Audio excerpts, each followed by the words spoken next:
दोस्तों आज हम बात करने वाले हैं मिस इंडिया की, जो अभी फिलहाल 3 जुलाई को हमारे भारत की मिस इंडिया जो बनी है, फेमिना मिस इंडिया, जो है सिमी सदानंद शेट्टी, जो कि 21 उम्र की है।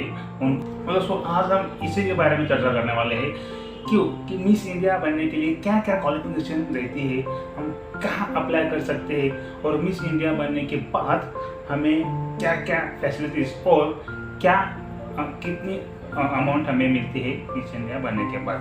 और दोस्तों मिस इंडिया बनने के लिए हमारे क्या क्या क्वालिफिकेशन और क्या क्या स्किल हमारे अंदर रहने चाहिए, ये सब देखेंगे इस वीडियो में। बट आप आखिर तक बने रहना दोस्तों। तो मिस इंडिया की शुरुआत कब से हुई?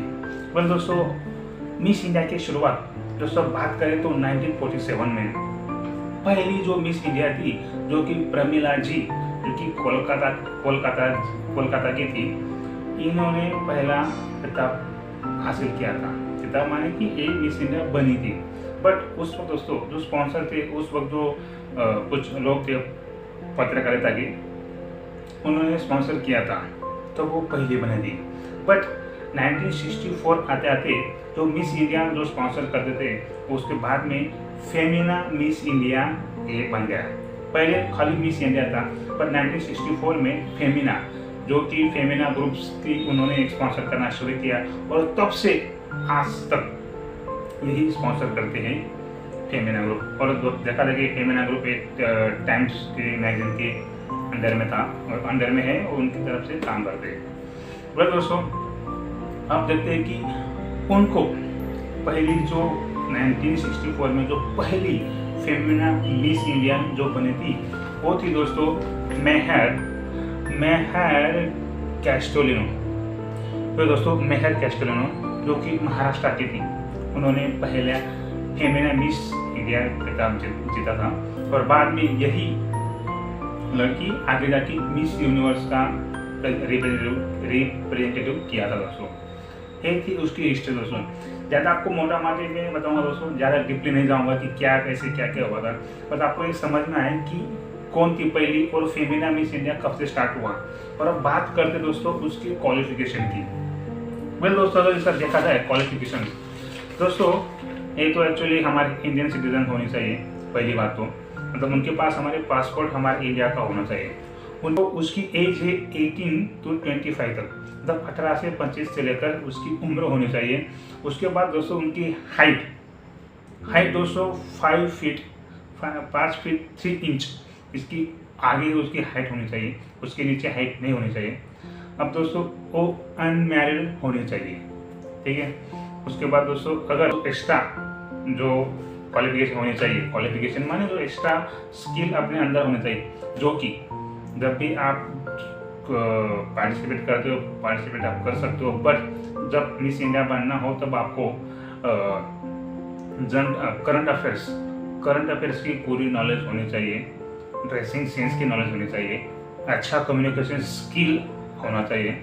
उसके बाद कॉन्फिडेंट तो हर जगह लगता है, तो जब रैंप वॉक करते हैं दोस्तों तो कॉन्फिडेंटली चलते आना चाहिए, ये वाला रहता है। उसके बाद दोस्तों स्मार्ट एंड ट्रेंडी, मतलब स्मार्ट और ट्रेंडी होना चाहिए, मतलब दोस्तों ही प्लस पॉइंट है। अगर ये रहा तो आप मिस इंडिया बनने के लिए लायक हो सकती हो, मतलब आप वो किताब हासिल कर सकते हैं दोस्तों। यही हुई उसके बारे में। और जो मैंने अभी बोला वो मैटर सब करते, क्योंकि आपकी चालने की ढंग कैसी, ड्रेसिंग सेंस कैसा है, कम्युनिकेशन स्किल कैसी, और आपको हमारे आजू बाजू की क्या कंडीशन है, आप उसके ऊपर क्या बोल सकते हो, क्या कर सकते हो, ये सब डिटेल्स उनको मालूम होनी चाहिए दोस्तों। अब दोस्तों बात करते उसको अप्लाई कैसे कर सकते हैं। अप्लाई दोस्तों अगर देखा जाए, अप्लाई दोस्तों जो मिस इंडिया की जो वेबसाइट है उनके ऊपर एक रजिस्टर फॉर्म आएगा, आपको फिलअप करना है। उसके अंदर दिए हुए जो भी डिटेल्स आपको फिलअप करने हैं। उसके बाद दोस्तों वहाँ पे 3 वीडियो आपको अपलोड करना पड़ता है। 3 वीडियो माने कि पहला जो वीडियो है उसमें आपकी पहचान, मतलब आपकी पहचान क्या करते हो, आपका नाम वगैरह सब डिटेल उसमें देना है। उसके बाद जो सेकंड वीडियो दोस्तों, उसमें आपको रैंप वॉक करके चलना है, उसका एक वीडियो है। और बाद में आपका जो आपकी गुण, आपकी स्किल, आपने क्या क्या अब तक हासिल किया है वो सब देना है। ऐसे 3 वीडियोस आपको देना है। उसके बाद दोस्तों जो डॉक्यूमेंट जैसे कि आपका जन्म स्थल, मतलब आप कहाँ पर पैदा हुए उसका जन्म स्थल, मतलब बर्थ सर्टिफिकेट हो गया। उसके बाद रेसिडेंशियल एड्रेस का प्रूफ आपके पास होना चाहिए, और आपके डोमासाइल, मतलब आप कौन से स्टेट से बिलोंग करते हो उसका डोमासाइल का सर्टिफिकेट होना चाहिए, और हाइट वगैरह वो तो है दोस्तों। उसके बाद दोस्तों ये सब डॉक्यूमेंट्स आपको उस वेबसाइट पे अपलोड करने के बाद सबमिट करना है, ठीक है। यही हुई उसकी अप्लाई करने की चीज़ की। बस दोस्तों अब बात करते हैं मिस इंडिया होने पर आपको क्या क्या मिलता है। दोस्तों मिस इंडिया बनने के बाद आपको 1 लाख का एक पारितोषिक मिलता है बख्शीश के तौर पर। बट दोस्तों और उसके बाद आपको मिस वर्ल्ड, मिस यूनिवर्स तक आप रिप्रेजेंटेटिव कर सकते हो, और आपको नाम फेम सब मिलता है दोस्तों यहाँ पे। क्योंकि अगर आप एक बार मिस इंडिया बन गई लड़की हो गई तो आपको दोस्तों आपको बहुत सारे प्लेटफॉर्म ऐसे मिल जाएंगे कि आपको मतलब करियर बहुत से सारे मिल सकते हैं। जैसे कि बॉलीवुड में एज ए एक्ट्रेस की तरह आप काम कर सकते हो। उसके बाद आपको आगे क्या करना है वो आप भी आगे कर सकते हो। मतलब दोस्तों कि आपका नाम इतना हो जाएगा कि आप उसमें ही करियर कर सकते हो।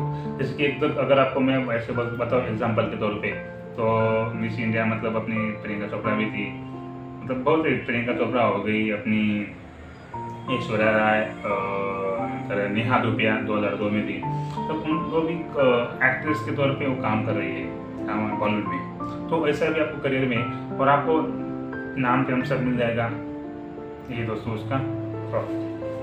और दोस्तों अगर देखा जाए तो ये जो मिस इंडिया जो कंपटीशन रहता है हर साल ऑलमोस्ट जून के वक्त, मतलब उनका ये होता है दोस्तों।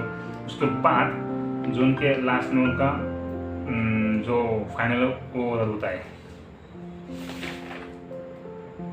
तो दोस्तों इतनी इसकी जानकारी, अगर आपको इसमें कुछ डाउट होगा तो आप कमेंट सेक्शन में जरूर बताना, क्योंकि मैंने आपको एक इजी लैंग्वेज में बताने की कोशिश की। बहुत सारी इसकी है दोस्तों, बट इजी एज मोटा मोटी मैंने आपको बताया है कि कैसे क्या हो अप्लाई कर सकते हो, कैसे उसमें फायदे नुकसान है।